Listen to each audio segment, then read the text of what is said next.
بسم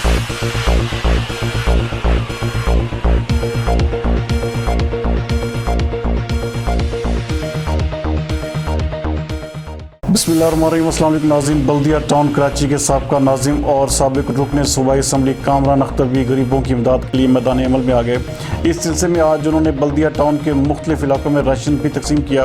ہمارے نمائندہ خصوصی جاوید ابراہیم منگی کے مطابق کامران اختر نے اپنی مدد آپ کے تحت رضاکاروں کے ہمراہ بلدیہ ٹاؤن کی مختلف غریب اور کچی آبادیوں میں گھر گھر جا کر راشن کے تھیلے تقسیم کیے۔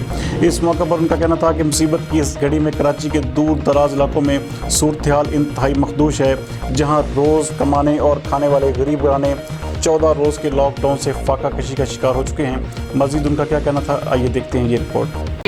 یہ تقریباً 15 سے 20 روز گزر چکے، مکمل شہر جو ہے وہ لاک ڈاؤن ہے۔ مزدور اور غریب پیشہ طبقہ اور لوئر مڈل کلاس جو ہے وہ انتہائی اذیت میں مبتلا ہے۔ سندھ گورنمنٹ اور وفاق کو جھوٹے نعروں اور کھوکھلے اور جھوٹے وعدوں کے علاوہ جو ہے وہ اب تک عملی طور پر کچھ نہیں کیا۔